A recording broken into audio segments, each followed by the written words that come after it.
So good afternoon, everybody, and you're all very welcome to our finance session today on grants. This is the third in a series of finance sessions. We had one last week and one the week before on Mondays, and we've one next week too. We've already covered the issues of sort of confidence and readiness in finance, and a session on financing your business through debt through borrowings. Those two sessions are available online at the minute, currently on the Women in Business YouTube account, but they will be put into a central inclusive entrepreneurship account in time. So if you do want to go back and watch those, you're very welcome to. And we will record this session as well, so it's available. So just to welcome you, I'm from Women in Business and I run the entrepreneurship programs in Women in Business, and seem to have got myself the task of doing the tech bit on this. So just everybody's very welcome. In terms of what we are, who we are a group called Inclusive Entrepreneurship Group, which was originally created by the British Business Bank. And it is a collaboration of a number of organisations and entrepreneurs in Northern Ireland. The partners in it are Awaken Hub, British Business Bank, Bubblebum, Diversity Mark, Raise Ventures, Ulster Bank, Ulster University, and Women in Business. And the reason that we've come together is really to look at areas of entrepreneurship where individuals or particular communities have more barriers to the opportunities of developing or starting a business. So particularly focusing on ethnicity, economic status, and gender. The particular focus of this group, so within our group, we have sort of a number of different themes, and we're focusing on women in finance. So I know there's lots of men on here and you're all 100% welcome. But the focus that why we have sort of targeted this at women is we carried out research through the Ulster University that looked at gender, and we find that there is more issues and barriers maybe with women confidence in finance. So for example, the survey that was carried out by Ulster University Economic Policy Centre found that finance was one of the biggest issues really and biggest challenges for females, with more than 1/4 identifying finance as their biggest challenge. So that's the reason we're doing this series of 4. So I'm going to welcome Grania Kelly, who is leading this session today. So Grania is a very, very successful international entrepreneur based up in Derry, trading for 14 years, and developed the innovative Bubblebum, which is an innovative, anybody with kids, young kids might know, it's an innovative inflatable car seat. So Grania has curated this session on grants and has obviously been through all of these journeys herself. So it's lovely to have someone who understands your pains and your gains, who is talking and leading this session and is bringing on a number of speakers today to give you more information. So Grania, I'm going to hand over to you to take a lead. Thank you, Roisin. You are all very welcome, everybody, and I would like to point out that today's session is for everybody. And when I say everybody, I mean I used to go to these sessions and think, oh, I can't ask a question because, oh, that sounds really stupid. Ask the questions. There's no question too stupid. And we're going to take this from the perspective of you knowing nothing.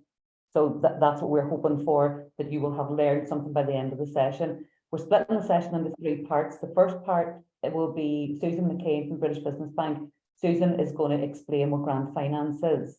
And then we're going to have 2 panels. In the first panel, we're focusing on what grants are available, understanding the scoring criteria and the application process. And on that panel, we're going to have Catherine Spratt from Invest NI, Paul Malcolmson from Innovate UK, and Kathleen Garrett from TechStart. And then on the second panel, we essentially want to improve your chances of success when you're applying for a grant. And on that, we've got Tom Kinney from Innovate UK Edge, we've got Stephen McComb from KTN, and Orla Hurley from Grantopedia. And it is really important that we can help you, as I said before, like understanding the scoring criteria, understanding how you should be writing these grants. So I'm going to pass over to Susan now and ask if Susan will explain to us all what grant finance is. Sure. Let's get myself ready there, make sure I'm off mute. So good afternoon, everyone. My name is Susan McCain and I'm the Senior Network Manager here in Northern Ireland. I'm part of British Business Bank's network team. And as Roisin alluded to, I'm involved with Inclusive Entrepreneurship NI. So I'm just going to take 5 minutes to give you a very brief introductory overview of what grant finance is and some of the features to consider just as you listen and learn today. So what is grant finance? So business grants are payments typically provided by either the government or a private organisation for a specific purpose. So for example, maybe an established business who's driving innovation, or perhaps it's a proof of concept funding to help develop an idea. How does it differ to other sources of finance? So unlike debt, like if you were to take a loan, you don't have to pay it back. And maybe you've heard the term non-dilutive, and that really just means that unlike equity finance, you don't have to give away a share of your business. Another big positive of grant finance is that when you're awarded grant funding, it can be a really powerful indicator for future investors or funders because it provides a degree of validation to your business. In terms of how you get your hands on grant finance, so today you'll hear from a range of providers locally like Innovate UK, InvestNI and TechStart. And as we've touched on in the last two sessions, we'd certainly suggest making the best use of the power of your network that we've talked about in previous sessions. So your peers, your advisors and those organisations who support you, they can absolutely help in keeping you up to date on what's available and when these grants are out there. There's a few other things that you need to bear in mind. So of course your business will have to meet the eligibility criteria, and that will be clearly defined within the terms of the grant, but there may also be conditions attached to the grant that you must adhere to should you be successful. The application process can be quite time consuming when you're trying to spin lots of plates in your business. So you need to factor in either your time or someone else's involvement in working through the process. You might also seek out grant application writing support if you're completing your own grant application, or also you may be in the position to avail of a professional advisor's help.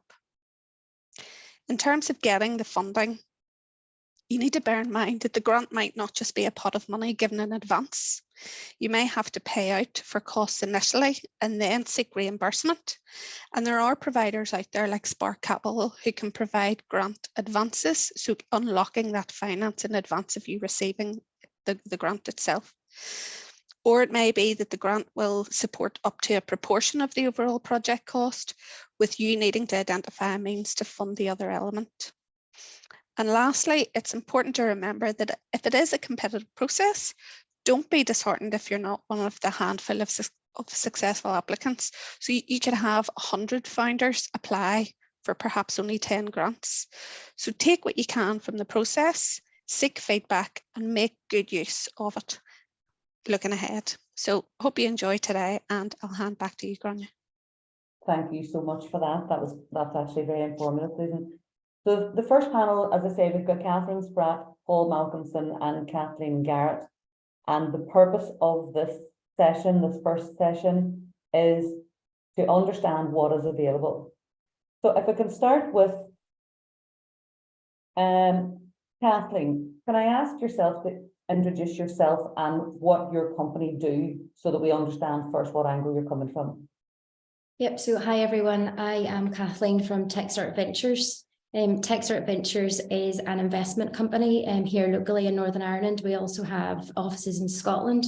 Our core business is really investing into early stage companies, but in addition to our investment fund, we also run an £8 million grant programme.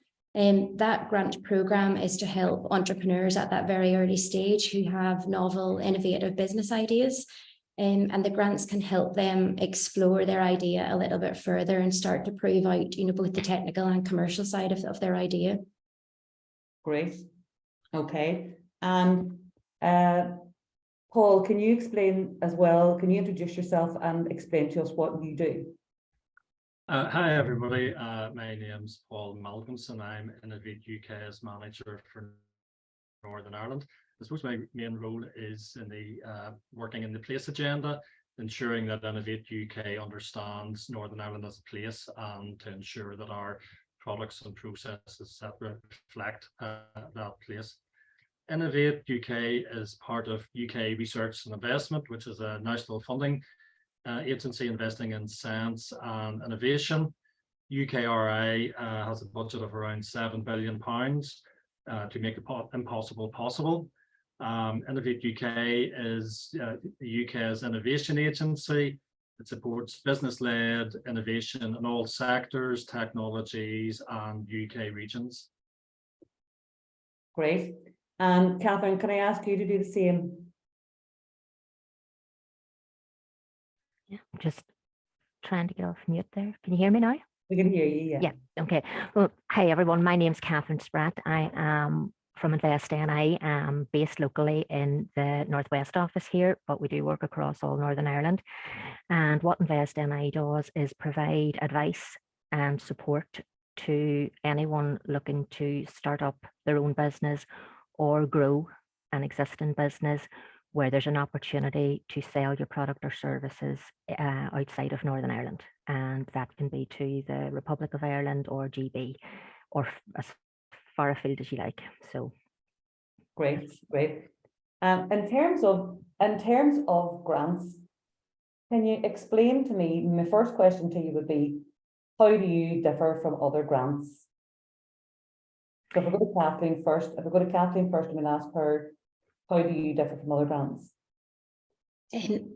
So Techstart offer grants which are called proof of concept grants. What does that mean? What exactly does that mean? Proof of So concept? that means that we're really looking for businesses or individuals at a very early stage where you maybe are pre-product, you've identified a problem or a gap in the market, you've come up with this solution, and it may very well still just be in your head.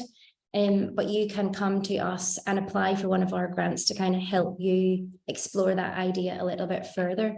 Our grants come in the form of £10,000 and £35,000. The key thing for us is looking for novelty and innovation with those grants. Those grants are typically spent on the likes of, starting to build out your prototype and continuing to validate the market. Those types of things. So I suppose our grants come in very early, and one requirement with us, beyond the novelty and innovation, is that you're based in Northern Ireland. So that's pre-revenue, and sometimes without even having an actual prototype.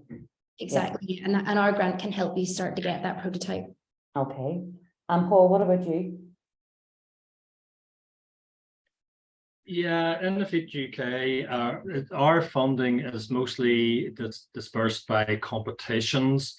Now, these competitions can be quite general, such as our SMART grant awards, or themed that are targeted towards certain domains such as digital technologies, net zero, healthy living, and agriculture.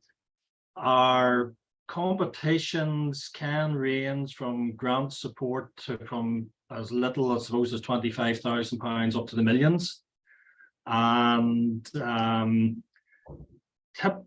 typically we would work from technology readiness levels. Hopefully most of the audience understand technology readiness levels, where technology readiness level 1 to 3 is probably at the university side. Technology readiness level 9 is kind of ready to go into production and to be sold. We would typically work from TRL 3, 4 up to 7. So that'll maybe give a bit of a flavour of the type of technologies we would be working with. We also work with not just products but process development as well. So it's a full range of innovation. Paul, could I just interrupt you there? Can you tell us again what stage? So you said 3 level, you said TRL 3, is that right? Yeah, well, it would be above TRL 3. That's kind of around the proof of concept area that Kathleen mentioned. So we would have competitions that would be in that space as well. That would be pre-revenue as well? Yeah. Okay. This would all be pre-revenue types of development. Okay. If your technology is ready to go into production, you will be post Innovate UK funding. Okay. And Catherine, what about you? yeah, in terms of what we offer. in terms of what you offer and how it differs from other Yeah. grants? Yeah, the grants that we offer are varied. We don't have sort of a one size fits all grant. What we try and do is work with individual businesses to see what it is they need to grow.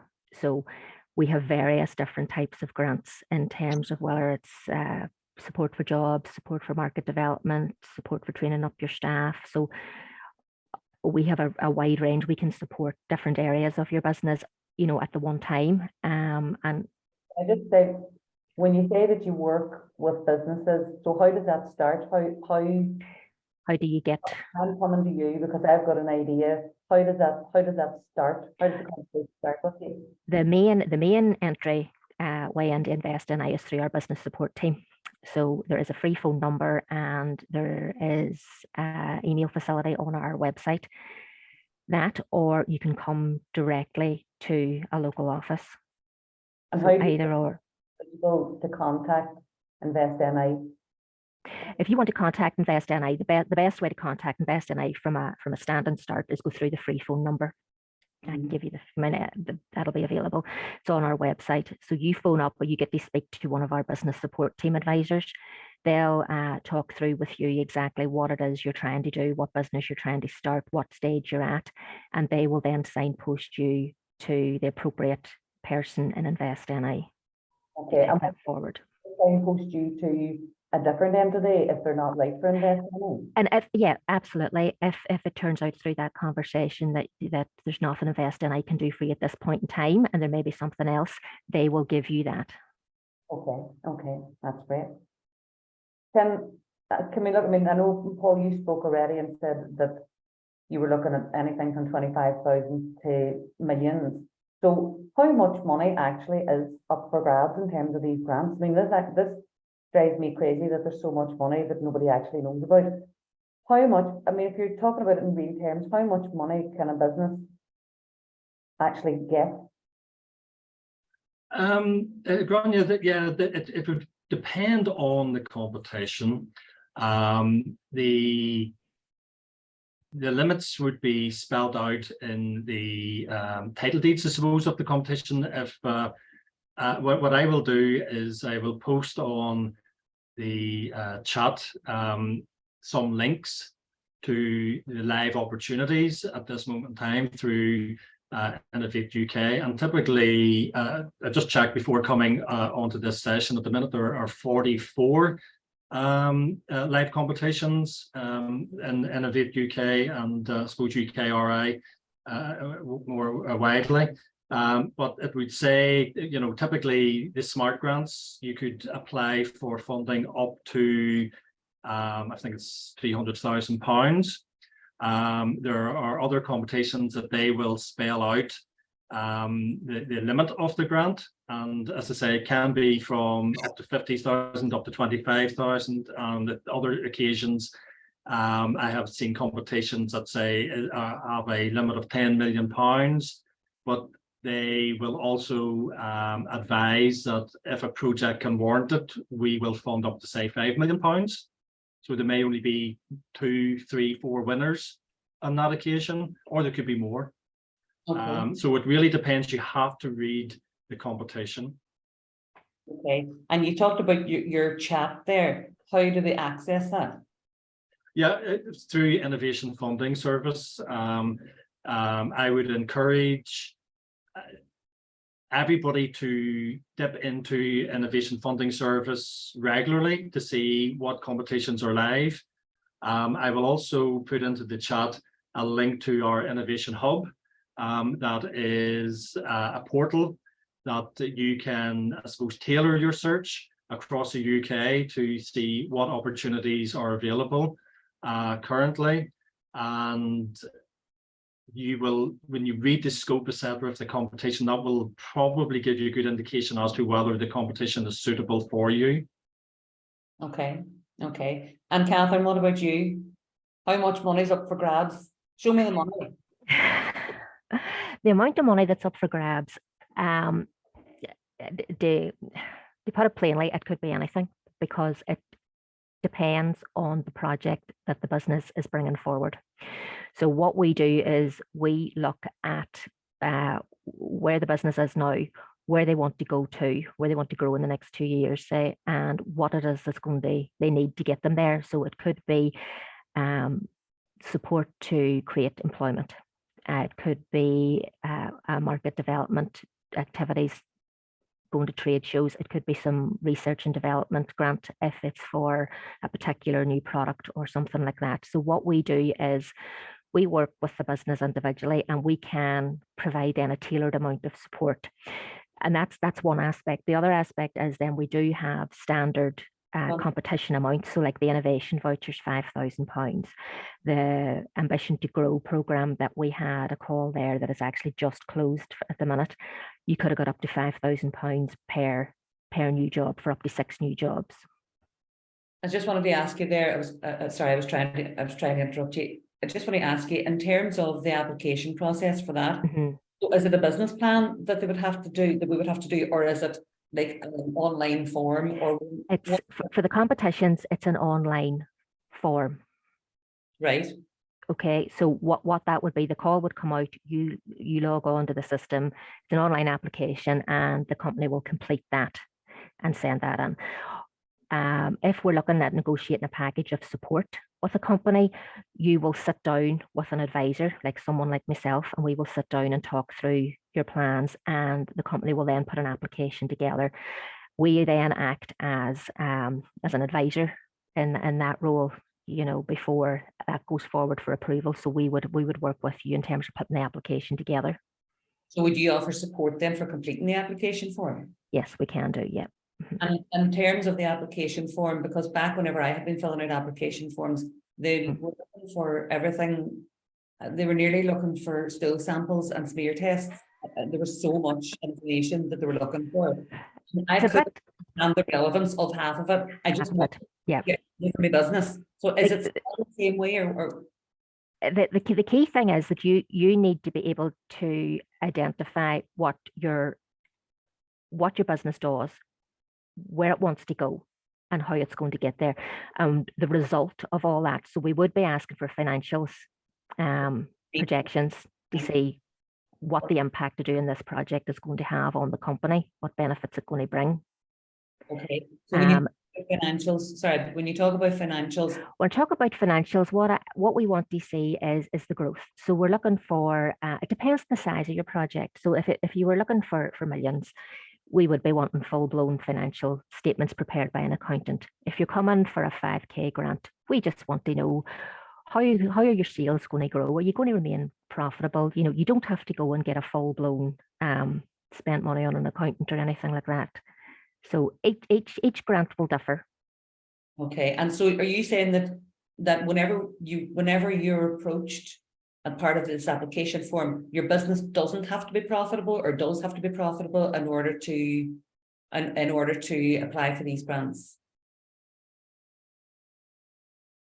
Where did she go? I must have scared her off. Yeah, her screen had gone black there because I was in terms of what I was showing. So well, you know what? I'll move on I will move on to Kathleen. There's also some questions coming up in the chat box, Grania, if you want to bring them in maybe at the end. I've already been asking those questions along the way there, so I'm kind of watching them as they come in. Yeah, so Bernie, is it just in terms of how much our grants are for? So we are quite structured throughout the year. Every 3 months we have a call for grants of up to £10,000, and then every 6 months we do grants of up to 35,000. We advertise our closing dates on our website, which is techstartgrants.com. I can share that in the chat after. And we also advertise them on our social media pages, so our Twitter and our LinkedIn.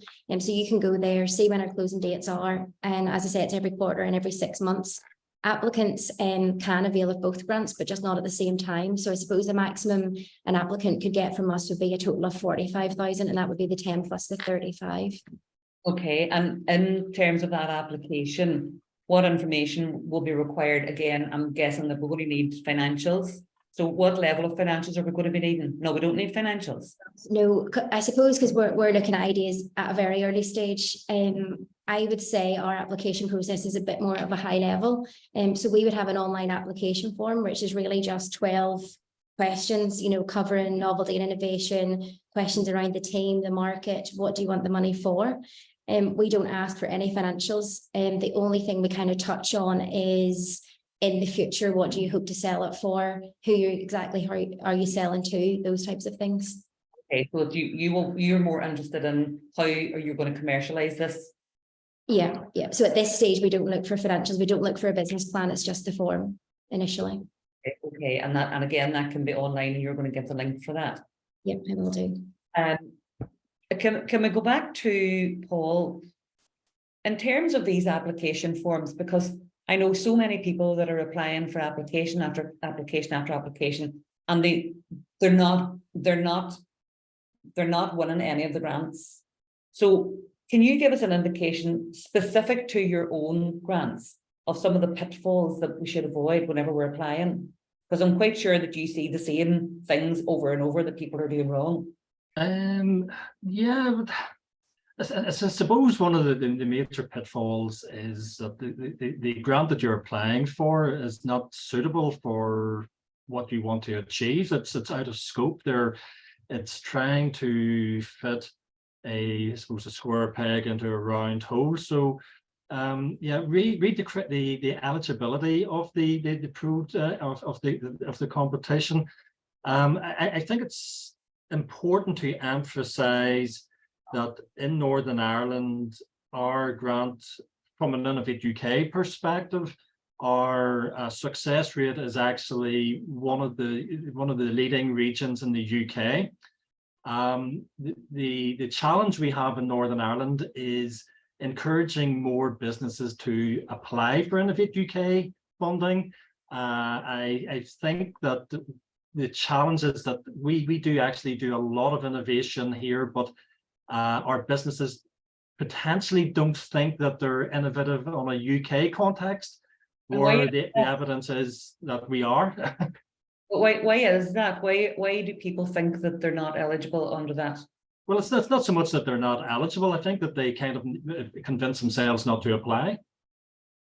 Right. And what would you say to anybody at the moment that has a great idea, a great concept, and they're having second thoughts about applying for either Innovate UK or even for TechStart? I think you have to go back to, you know, grant money is it's not free money, and you have to put a certain amount of effort and work into it, as if you were bidding for a new sale or for an investment. So I think we have to understand that this is not just kind of an afternoon's work. So there is a certain amount of challenge for busy people to do that, but fundamentally, that even if you are unsuccessful, you will get back really good feedback as to why, and that may be that there could be a fundamental flaw with your technology or your assertions, or it could be that just generally that there were just better projects ahead of you, therefore you need to make sure that you use the language that means that you get a better score, because our projects are scored mainly out of 100.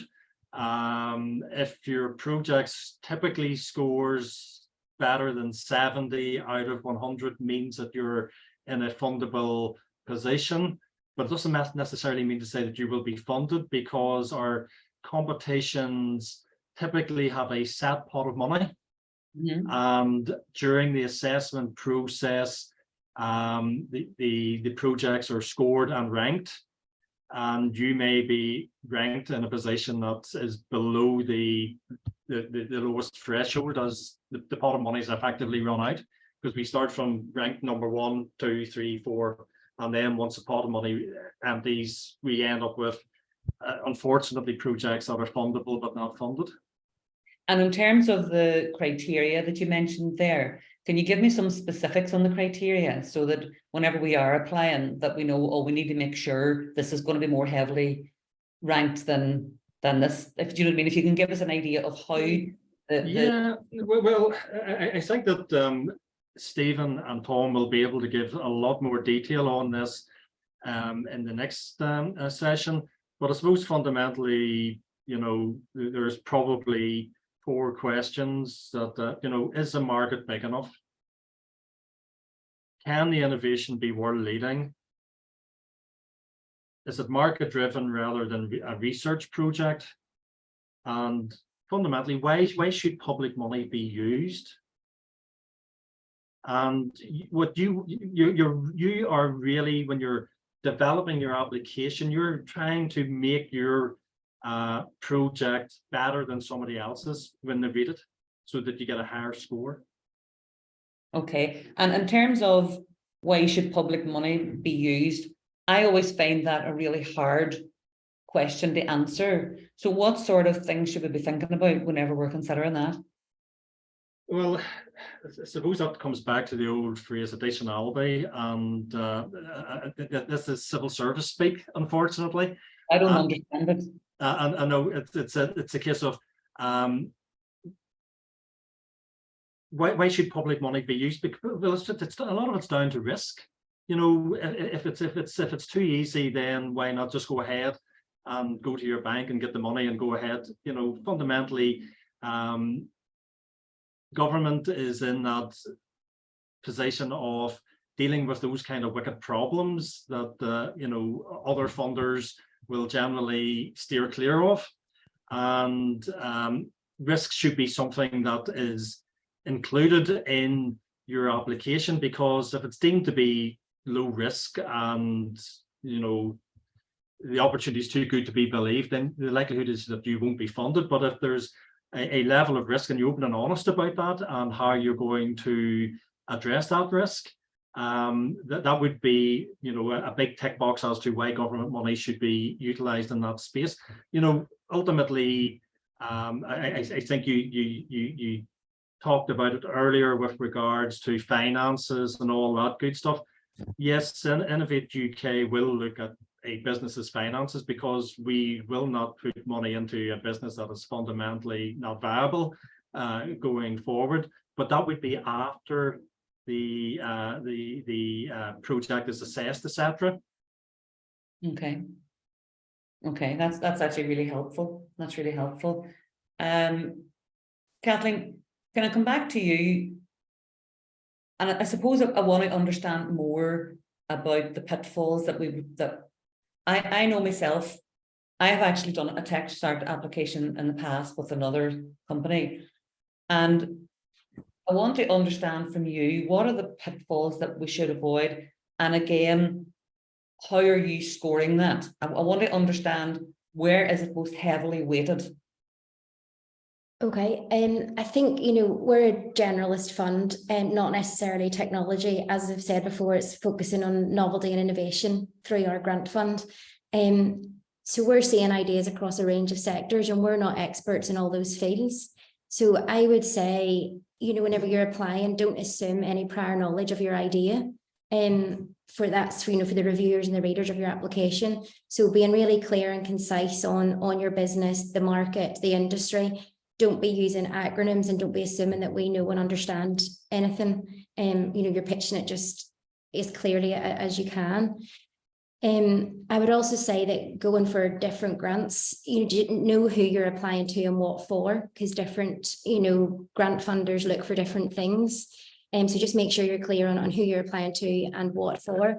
And for any grant that you're going for, just ensure to really read the question. It's amazing the number of people that go off in tangents. So, you know, stay focused. And then in terms of TechStart and what we're looking for, we score across your application form, but we also get applicants to present to us. So you get the opportunity to put your concept down in writing, but then pitch it to us. There's some questions to help us further understand it as well. So we're making it an even playing field as much as we can for applicants. And we don't necessarily weight the different areas, but you know, the key things for us is the novelty and innovation. We're looking for big market opportunities. And things that add value to that are, you know, evidence of the market engagement and speaking to potential customers and end users. So speaking to people outside family and friends in your close-knit circle. I know sometimes that's a hard thing to do because people are cautious of what they disclose, but we would encourage you to engage with the market and help validate your idea as much as possible. And those applicants that tend to get a grant are those that have done that. That's really good. And in terms of when you just said there about talking to people outside of your friends and family, that's really important for validation of your product, because if you're asking your friends and family, it's really hard for them to say, listen, your product's crap. Yeah. Nobody has any interest in it and nobody's going to buy it. They're not going to tell you that. So it is actually really important to get an external focus group to do that for you. So that's actually a really important piece of advice. So thank you for that. Is Catherine still? Yes, I think I'm okay now. She back? No? Yep. Can you hear me, Grania? I can hear you, just can't see you. Great. All right. You keep freezing on me, so apologies if I'm not picking up when you're asking me something. Sorry about that. So what we were talking about there, I'm not sure how much of that you caught, but we're talking about the pitfalls that we should avoid whenever we're making an application. When you make an application to invest in what we're looking for is that you have explained clearly exactly what it is your business does, how it operates, and what it is that you're seeking from Invest NI to help it grow. What are the areas that you need to make it grow? The pitfalls, I think, are that people don't explain what they're doing strongly enough. You know, they assume the reader maybe has some kind of knowledge of what they do. Like Kathleen said, we're not all specialists in every type of business, so we do need you to explain what it is you're doing. And the other pitfall that we would come across quite often is you're trying to get this grant money, so you need to tell us what the benefits are of that. What are the benefits to you as a company? What are the benefits to people in your local area in terms of job creation, salary levels, things like that, opportunities, and what's the benefit to the Northern Ireland economy as a whole? You're bringing in additional sales from outside of Northern Ireland. What's that going to mean? So don't underestimate the importance of selling what it is that you're doing and all the benefits that that's going to bring. Okay, and I always find it great. I mean, you did mention there, but I would put a gold asterisk beside the word export. Yes, that's correct. From Invest NI's point of view, that's what we're looking for. We're looking for you to sell products, and I noticed one of the questions was there about services and professional services as well. As long as you have a product or a service that you can sell outside of Northern Ireland, then we're interested in helping you take that further and grow that business. Okay. And in terms of, and some Christine here is asking the question, are there grants available for small businesses that just need help to get started in terms of funding products and class materials? Absolutely, yep. Now, for Invest NI, we do have a criteria that clients must meet, and at the minute, that is that the company has a turnover of 250,000 and 25% of that can be sold outside of Northern Ireland. And the key there is, if you're not at that already, it's the potential to get there within 3 years.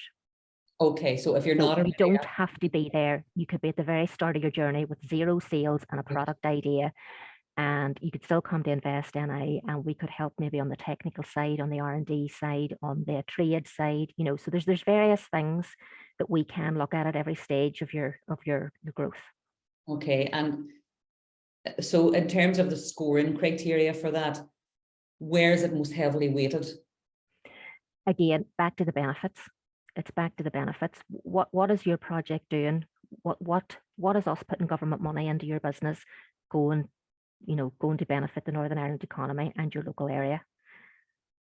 So what we will be looking at there is, if you're creating jobs, what kind of skill levels are the jobs? What salaries are you paying? What opportunities are there within the company? What external markets are you going to get into? Well, and if you're taking an Invest NI grant, mean that you're not allowed to take a Techstart grant, or you're not allowed No, you can. Yeah. Okay. You can attract funding from multiple different organizations. The only area that we would be careful of is that we're not double funding the exact same project. Okay. You know Okay. what I So mean? as So long as the the exact, a different element of the same project, a different area of growth, a different type of support. Yes, absolutely. But the one company can avail of various different supports at one time. Okay. And I suppose I'll move on now to what would be my final question for you is, can you, I'll start with Paul. Can you give me one hack that is relatively unknown in relation to applying for grants? So something that, I want to hear the secret sauce here, Paul. I don't want something that you've read on the internet this morning before you come on. I want the secret sauce. Well, I think that one of the areas that I would probably encourage potential applicants to Innovate UK is to look at the impact of your proposal, because we are not just looking at economic impacts now. It could be social impacts, or it could be environmental impact of your proposal. And as I mentioned earlier, that those additional scores that you could get there could put you from a fundable but not funded project to a funded project. So these areas that you might look at in the application process as being maybe a challenge to address, could fundamentally make you successful in the end. So it's worth putting a bit of time and effort into those seemingly lesser areas. Okay, that's great. That's great. What about you, Kathleen? So in terms of a TechStart process, I would say our process is quite straightforward. And as I've said, there's the application form, there's the opportunity to pitch as well. So I would just, say don't stress too much over making sure you dot all the I's and cross all the T's in the form, because then you're going to have the chance to pitch it as well. And I know that pitching your idea can seem quite daunting for some people, but again, we give you some guidance on what to pitch. There's a time limit on it. They're done over Zoom. I think overall, I would say, as I've touched on already, grants are competitive. Just because you tick the eligibility criteria doesn't always mean you're going to get the grant. But I think Paul mentioned earlier as well that very often, putting the time and effort into it is a worthwhile experience. And I think if you're unsuccessful, don't get knocked down and lie there. I would say, get up, try again, maybe go somewhere else and try for another grant.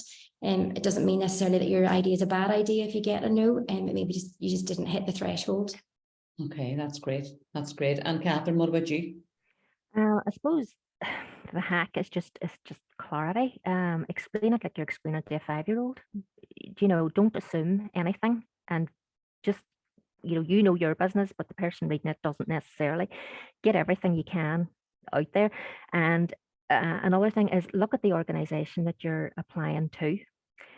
Do a bit of research on them, look them up, find out what their goals are. Like for Invest NI, find out what our business plan is. Have a look at that on the website. See what our targets are, and then you are writing your application in terms of how you're going to help Invest NI achieve its goals. Put it in that language. Don't just focus on what you're doing. Focus on the wider area. The impact you're going to have.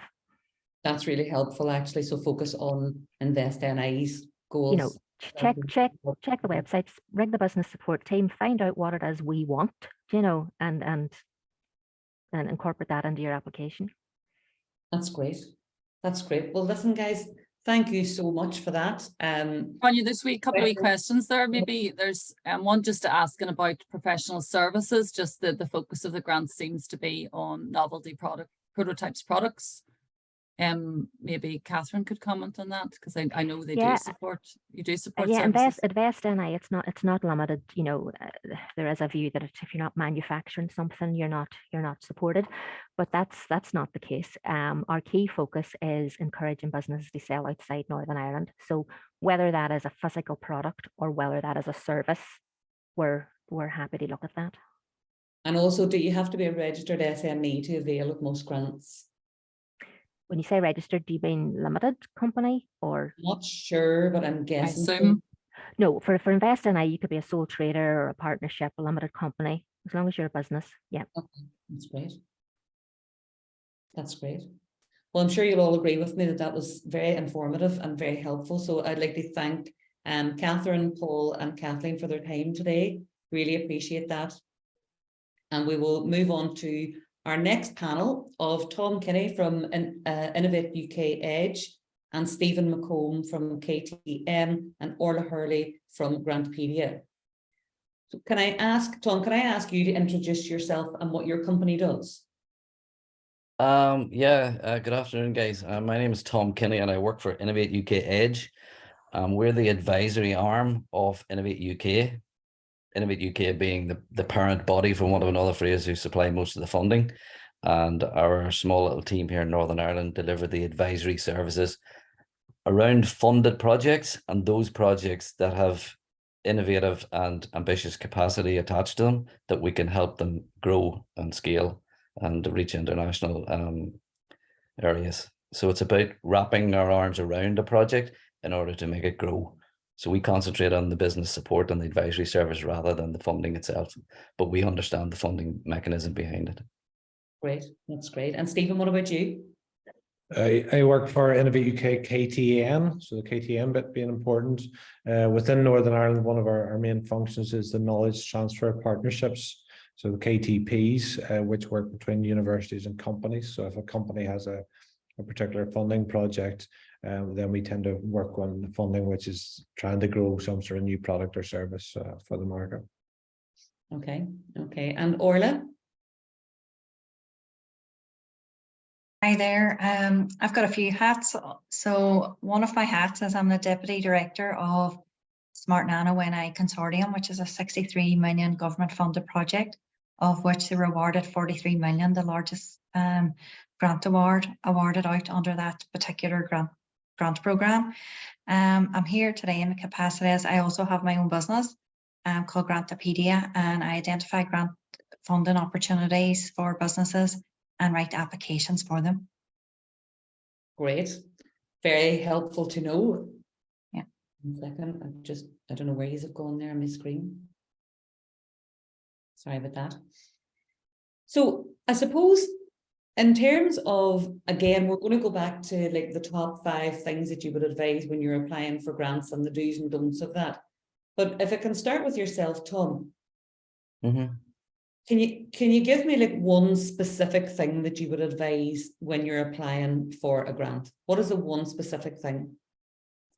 Or the thing that everybody thinks they're doing right, but they're actually doing wrong? Yeah, I get you. I wouldn't pin it down to one thing because it can be different things at different times. So it'd be unfair to say just one thing. There's a small number of things that applicants need to look at. Apart from what Paul had said earlier on, was to, understand the scope of the project and whether you're eligible for it. And when you're in that sweet spot, that's fine. A big thing is, as I used to say to my kids doing the transfer test, RTQ, read the question. Or as I used to say, the RTFQ, read the question. And very often people don't answer the question that has been set, and you've been scored against the question. So if you don't answer the question that's being set, you're bringing your scores way down. So that's an obvious, but sometimes people don't realize that. The other thing is, don't try to oversell what you're about, that you want the 5 assessors, whoever it might be you're applying to really know all about your great innovation or where you're going in the world or you're the next best thing. You're not there to sell the other person on how great you think your innovation is or what you want to do in the world. Just answer the questions, be very specific, be very detailed, and deliver the knowledge that the assessors are looking for each question. And lastly, probably another little one is, at the end of it, give it to someone unconnected to read over it. Because the number of applications that I've seen where grammar, spelling, or clarity is not there, and they're very important because you've got an educated assessor sitting across the table. If they can't read that and understand the answer to your question, you're losing marks again. So just give it to someone unconnected, but who understands the arena, and try to make sure your spelling, your grammar, and your clarity is there. So they're general hacks that you need to cover every time. Can I ask you a wee question, Tom, on that? Do you see in terms the scope and eligibility, whenever you're not used completing application forms for grants, it's hard to know sometimes Sure. whether you are eligible or you're not eligible. So Sure. is there somebody that can help you with that, or how do you know whether you are eligible or not? Yeah, if you read it and you're not sure, then you can come to us and ask us directly. Just send us an email, give us a call. Our details are freely available, and we'll help you read through it and understand it a little bit more. And we'll be very honest and frank that, don't try to squeeze yourself into the scope and the eligibility here, because if you don't fit it, you don't fit it, and there's no point in scoring 5 and 6 in each question and end up with 50 or 60 points, because that's not good enough. So talk to us definitely if you need some little advice on it. Yeah. Okay. And Stephen, can I move on to you? Can you give me some of the things that you would advise when applying for grants? Sure. So one of the things I was I'm very keen with companies to look at is just the question of, will they actually win? This is a competition most of the time. So if you're not going to win, why would you apply for the competition? And what I mean by that is that some of the grants are really, really competitive. So if you look at the SMART grants, it's around 4%. If you look at the Women in Innovation or Women in Tech grants, they're about 5% success rate. So you need to be able to compete with your peers up to the level where you are in that top 5%. Other grants which are slightly wider, are sort of more specific, say in creative industries, they might have a higher success rate. So therefore you have a bit more space to actually think about sort of actually how do I understand that I fit in the scope, but also how can I differentiate myself to a level? So that sort of question, actually, have I got a reasonable chance of being successful at this and not wasting my time putting in an application which is not going to sort of score in the levels which will allow me to be funded? Is a first question before you actually put anything on paper or digital paper and apply for it. So that's one of the key parts. Probably second part of that would be around, do you actually need the funding? Sometimes we get a bit obsessed about, oh, there's a 30k grant available. Well, I must chase a 30k grant. But there's an opportunity cost against that, as in you could be doing something else. So you could be going knocking customers' doors for 10 days or whatever it takes to fill in the application. You may have made enough money through those other things that actually allows you the space financially to do whatever it is you need to do. Or could you do it, whatever it is you need to do, cheaper, so therefore you don't need a grant? So just trying to weigh up, is the grant needed? Could I do it a different way? Could I fund it a different way? So that you're not immediately assuming that sort of the bright lights of a 30k grant or similar is worth chasing. So that's a couple of things. I can give you more if you wish, but I'll pass back. So you see, in terms of that, and you've said, are you going to win? And obviously that they are very competitive. You mentioned some percentages there. Where can we find the list of those success rates? Is there somewhere central that we can find that? I think talking to the likes of Tom and myself and Innovate, etc., will give you sort of steers at different times, because those keep changing. They're not always published. Right. So just getting some sort of steer. But if you take sort of a general sort of view across them all, if it's a very open competition that everybody can apply for, there's likely going to be a larger portion of our number of people applying to it. If it's a very niche competition, say it was agri-food sensors, it's likely to be a smaller group. So just taking that initial sort of sweep to say, how open is this and how closed is this? How niche is it? That gives you some sort of sense. Also, the competition descriptions tend to put a statement to say how much money will be available and something around sort of the number of successful applicants or the size of the actual award. So you can start to do some assessment to say there's likely to be 700 of these awarded or 3. So those are sort of clues to say, how many will go out. And if there's only 3 available and it's across the whole of the UK, your chances are going to be quite low. If there's 900 of them available and it's across only one sector of Northern Ireland and one small niche group, that's going to drive up your chances. So just use the information that's available to you and use the likes of Tom or myself or other connections. Okay, Paul, you had your hand up. Was your question answered there? Well, I've just put it actually into the chat, Grania, that Innovation UKRI, we have publish all winners for all competitions. So This goes right back to 2004. It's a massive spreadsheet, unfortunately, but it might give some of you guys just, I suppose, a reassurance as to the type of projects sometimes that can be funded through Innovate UK and UKRI. Yeah, that is really helpful. That is really helpful. And you also said there, ask yourself the question, do I need the funding?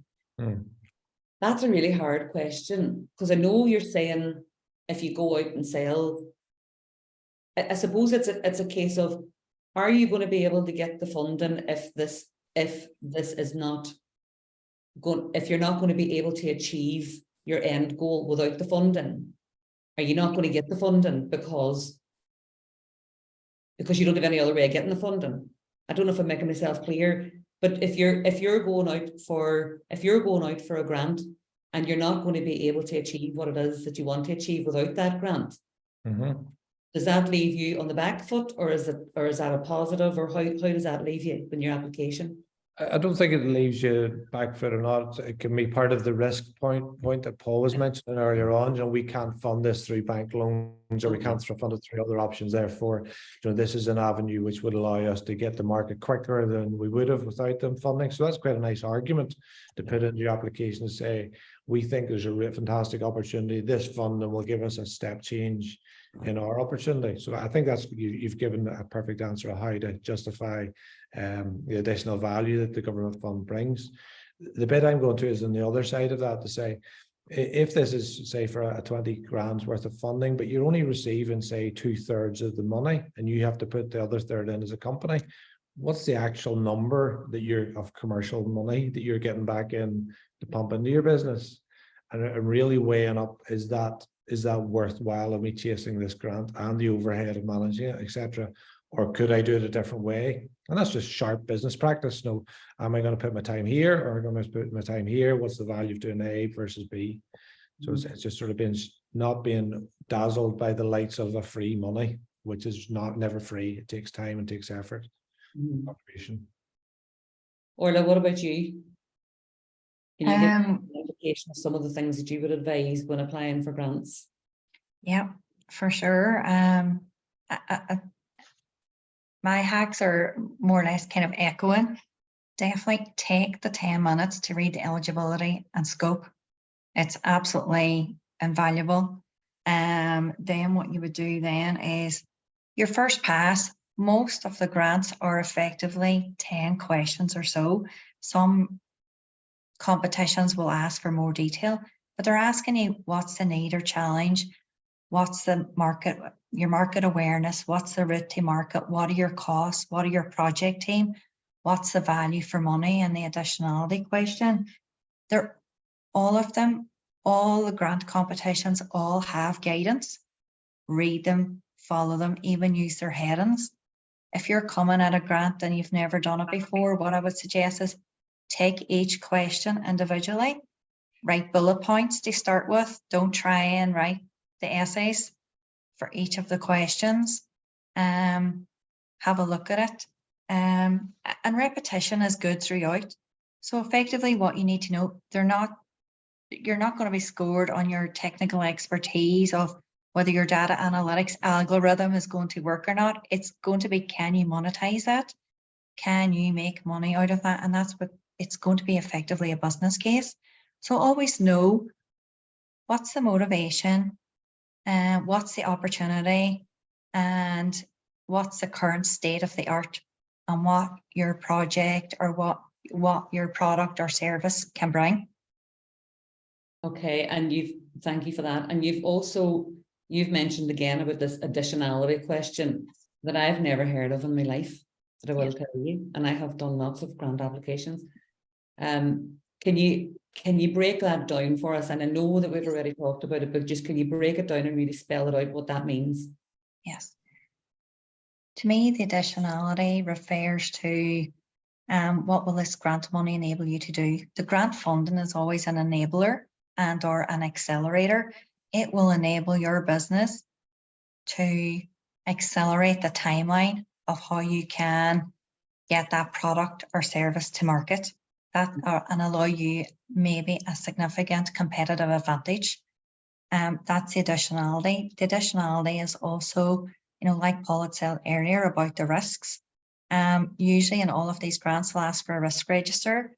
The purpose of that is not that you don't have any risks, but you've actually thought about what are the risks and what are the mitigations. And also too, in terms of additionality, what does the product or service that you're trying to bring to market, what's it going to do? Not just for your own business, but in terms of what's it going to do maybe on a regional, national or European basis. So that's when it goes back to, I think what Kathleen said earlier, which you referred to, looking up InvestNI website. So for example, on a regional, what are the regional challenges? So the regional challenges, you can easily Google the 10X economy report. You don't need to read that 100-page document, but you need to take a snippet out of it, go to the executive summary and go, okay, this product will increase my company's productivity, which will increase Northern Ireland's productivity growth, will help the Northern Ireland economy meet their productivity targets, or it could be the leveling up strategy, or in the case of Innovate UK, it could be various challenges. It could be about net zero, it could be about healthy aging, it could be AI and tech. There's many challenges out there, and with all these competitions, when you read the documents, it will all refer you back to whatever challenges they are. But all you need is a line or sentence or two about how your application will help the regional, national and European challenges. And I suppose that also takes us back to what Catherine was saying as well about how you look and see what InvestNI, what their needs are. Yes. So that you're like ticking every box. And in terms of that, because I think that this is really important, because everybody thinks about their business, and I'm sure a lot of people think about the greater good that they're doing for, should it be InvestNI, should it be for your community or whatever. And in terms of the critical do not do, like I have a list of things for myself, and it's all you must never do this, right? So what are the things that you would say, you must never do this in your application? Like it's an absolute deal breaker. You must never do this in your application. For me, it's never say we're not going to do this product, or we're never going to do this project without the money. So that was the question I was asking earlier, you see. That was the question I was asking. Stephen, what are your thoughts on that? I'll call it more of a pet peeve than a do not do statement, but I really sort of do not like somebody coming in and say this is a $3 billion industry and I'm going to make a lot of it. No, it just doesn't make sense. You know, everybody can read a Gartner report or something that says it's a $3 billion industry. How much money are you as a company going to make? What's the total addressable market for your type of company? So putting such a vague, high-level statement in that makes no sense and is just a Google trend. You know, it's just doesn't make any sort of, it doesn't add hugely. I'm not saying you don't occasionally include it and work your way down to what you can achieve as a company, but leaving that as the only statement as why this is a good business idea is just wrong. Is it reasonable? But is it reasonable to say, okay, there's an opportunity here of 100 million. We think that we could be 1% of that, or should it be 0.5% of that, or is there like a sweet spot? So it's okay to start as part of the story of where you're going to. So for it was mentioned saying that going to go by Orla about healthy aging. So it's fair to say like healthy aging is a X billion-dollar industry in the next 5 to 10 years. So that at least is market trend. But you got to work your way down to what exactly am I selling, and how many customers am I likely to get, and where is this going to actually take my business forward to? So you got to go from that big number right the way down to something realistic, and just the high statement things on their own are just a roll of the eyes type assessor thing. Okay. Yeah, that also relates back to tying in Stephen and Orla's point is the individual questions are not just piecemeal to be answered and looked at by the assessors.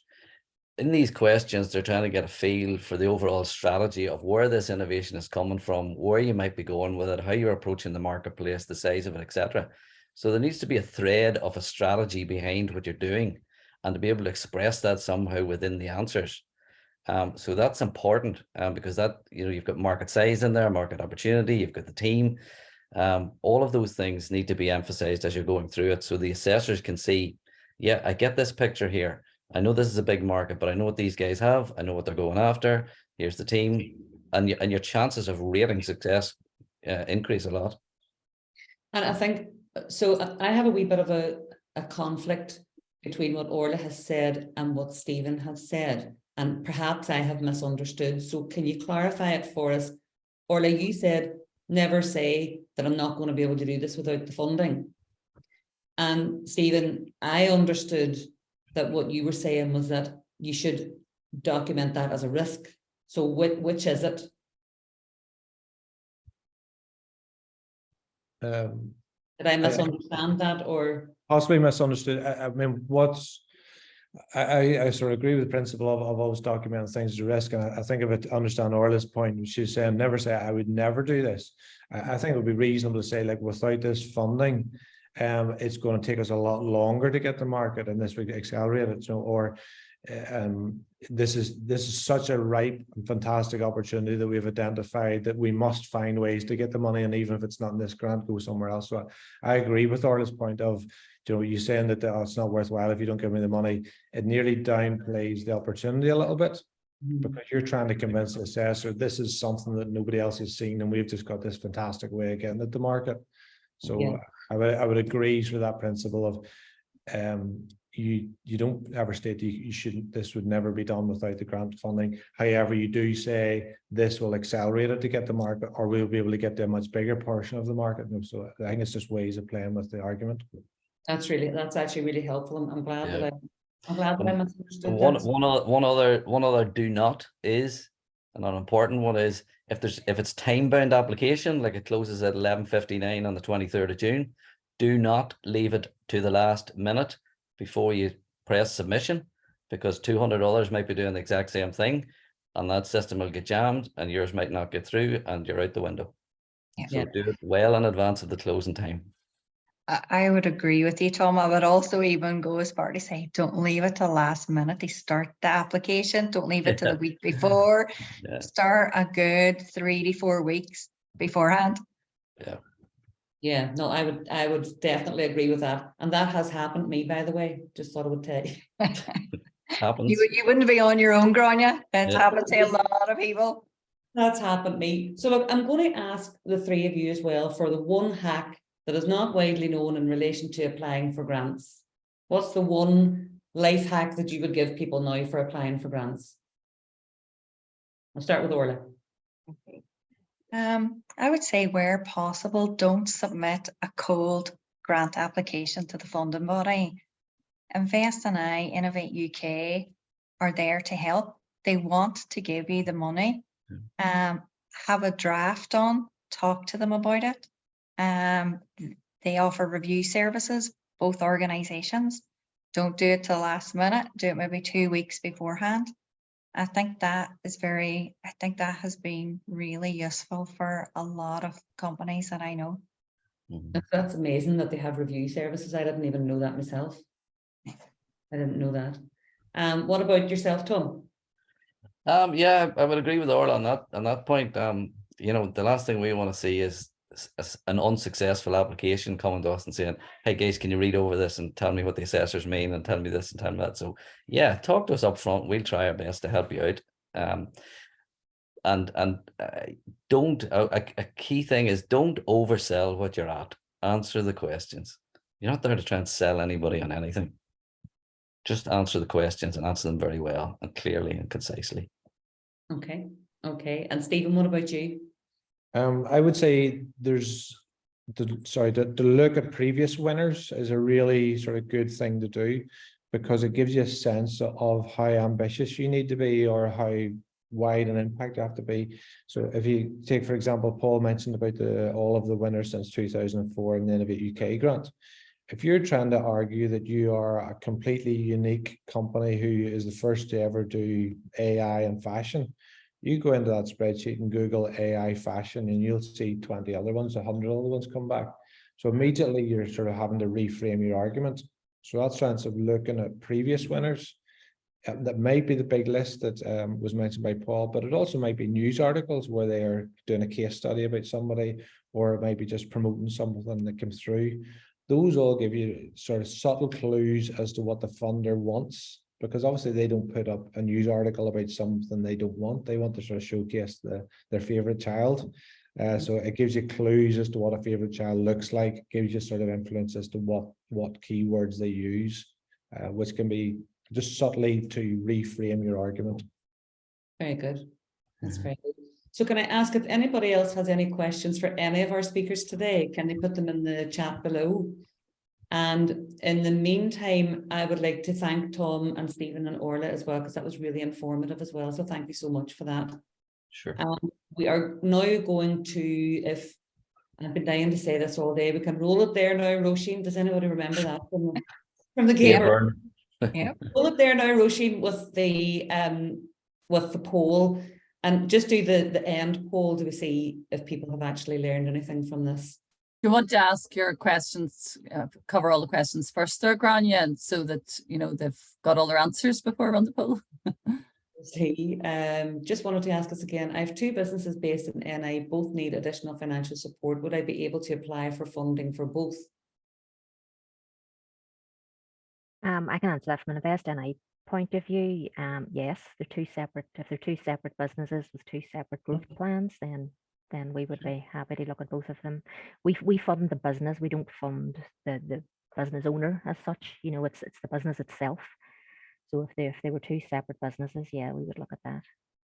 Okay, and we've already been asked the question, are there any grants available to fund the provision of tourist accommodation? And you've already replied to that, so thank you for that. Just looking to see, is there anything else here? Orla has her details in there as well for anybody that wants her details. And I think that's all the questions. I have two new messages down here. Okay, Ingrid, your question was answered. Question to Invest NI. If I sell tourism experiences to customers outside NI, but they have physically come to NI, can this be categorized as an export? In terms of tourism, there is a crossover with Tourism NI.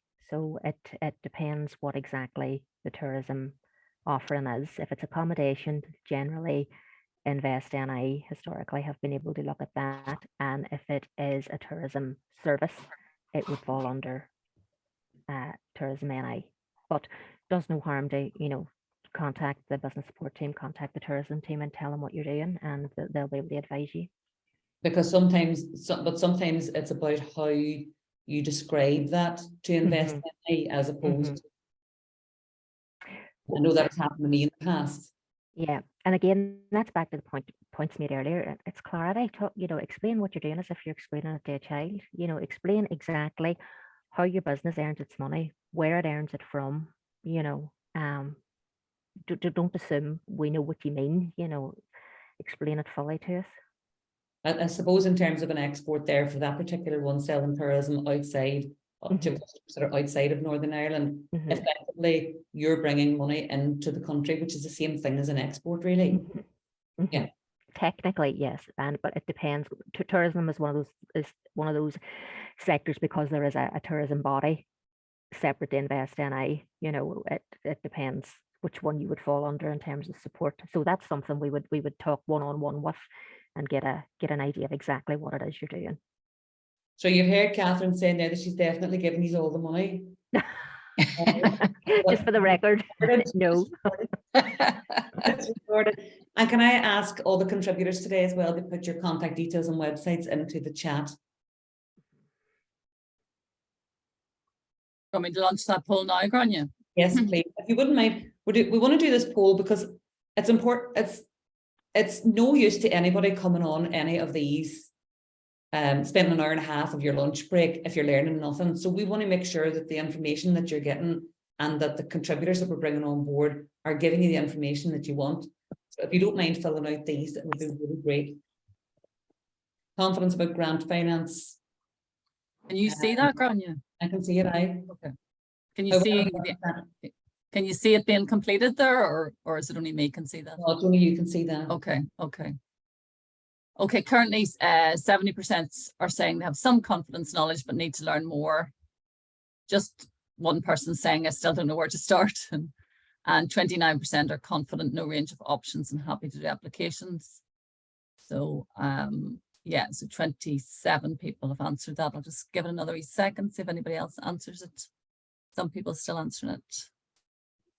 So maybe as part of that, Roisin, if they're still not sure where to start, I'll share with you some slides that has an outline of the various different types of grants, like Tech Start, like Invest in I, like the Innovate UK ones that'll give you the maximum funding available, whether you can do it singly or collaboratively, or and roughly the times of year that those all come out at. That would be really, really useful, Orla. And I think as well, you know, just knowing in my own experience working with startup and growth businesses, a lot will not tick the buttons in terms of the criteria of Innovate UK or Tech Start or some of those very niche, you know, they're looking for the innovation and exportability and just what is available for other people that may be smaller amounts of grants, but can make a difference to people. Okay, everybody can see the results now. Gran, you can see those now. Yeah, saw the results there now. Somebody's also asking where can they get access to the video recording from today, Roisin? So yeah. So that will be uploaded, should be up by tomorrow. It's currently just going on to Women in Business YouTube, Women in Business NI YouTube site. So you can access from there. It will go on to Essential Inclusive Entrepreneurship YouTube, but we haven't set that up yet. And we'll do that after all 4 have been recorded. So do you want that other than we poll shared there, Grania, about actions? yes. That's just another wee poll. What action do you feel more confident to take as a result of attending today? If you wouldn't mind completing that as well.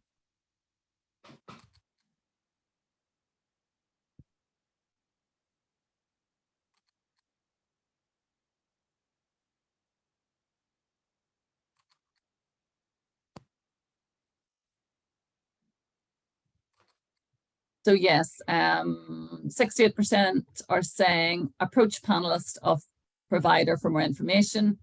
37% are saying apply for grant funding when funding is open. And just one person says none but feel better informed, which is grand, and nobody's saying none, so that's okay. So I'll just share those results with you very quickly. You can see them yourself. So we do have another event on next Monday at the same time. It will be recorded also, and it's about equity, business angels, venture capitalists, and led by Mary McKenna from the Awaken Hub, if anybody wants to join that. And then Susan, would you mind doing a wee roundup? Susan was taking notes. Sure. I'm taking notes. Folks, I'm just, while Susan's talking, I'm just putting into the chat here just our evaluation link. It's just a wee quick multiple choice thing. Yeah, we would welcome any feedback. Just take a few seconds there to complete it while Susan's finishing. A bit of a recap. So yeah, I certainly took a few notes for myself. Lots of food for thought, but I thought if I come at this as if I was in your shoes, as an entrepreneur, I would certainly first of all be looking at the links. So the likes of Paul and Orla have shared links, and we'll share slides. I will be beginning to have a look to see what's live at the minute or what's coming up. In terms of the pitfalls, if I just recap on some of the pitfalls and hacks. So make sure you're in scope, read the eligibility criteria, make best use of the feedback you get, and making sure that you adapt your wording to help it get the highest score. The importance of focus, and again, reading the questions, making sure that you speak to engage with people beyond your friends and family to validate your market and your idea. Never assume that the reader understands your product, your service, or your market or your sector. Cover off what are the benefits, for example, in terms of job creation for the end user, the wider Northern Ireland economy. Orla mentioned about looking in at like the 10x economy and see how that plays in. Invest NI are, zoning in on those businesses who have the ability to export outside of Northern Ireland. Just don't underestimate the importance of selling yourself. Another good point today was that you can attract funding from multiple organisations. I loved Catherine's point about explaining it like you're talking to a 5-year-old. Again, the same themes come through. Make sure you read the question, get someone to proofread each of the questions, seek advice to ensure that you are eligible if you're unsure. You don't want to spend time applying if you don't have a reasonable chance, because there is a considerable amount of time and you need to make sure that you are going to have that time to apply. The reference earlier on to, and I think Paul has shared that, all the past winners, it'll give you a really good indication of how ambitious you need to be and the type of competition that you could be facing. So have a look there and see it at past winners. There was talk about risks and mitigants that you want to make sure that you have thought about and you can demonstrate that you've considered those and how you would counteract them. What are the regional challenges and how does your product and service align to them? Make sure your numbers are realistic and also ensure that assessors get a really clear strategic view of your business. Don't leave it to the last minute. The system can either fall over with the mad panic at the end, but just give yourself lots of prep time. And somebody alluded to earlier on about, you can get support in terms of reviewing and making sure that you're covering all the angles off. Everybody's here to help, whether it be in terms of feedback or ensuring you meet the criteria, helping with the application process. So avail of that. Look at the case studies. They're a great indicator of what the organisations are after. And really just connect in with the people who were on the calls today. Look at the information that they have provided. Roisin mentioned signing up for next week's equity session as well. So I think that's a summary. Grania, if that's of any use. Thank you very much for that. And one other thing not discussed today was, as startups, 100% funding is very attractive. SBRI and TechStart proof of concept are a good start. That was Innovate UK. Stephen put that in the group chat there. So I would like to thank all of our contributors today, and all of their details should be in the group chat now. And I would like to leave you, and I always think that there's no point in doing any of these events unless you have a call to action. And I would ask you to consider, as your call to action from today's session, to identify one grant that you're eligible for and to make it your duty to understand that process. And if that's all that comes out of this session, then that will be time really well spent for you. So thank you, everybody, and we will look forward to hopefully seeing you next week. And that's it from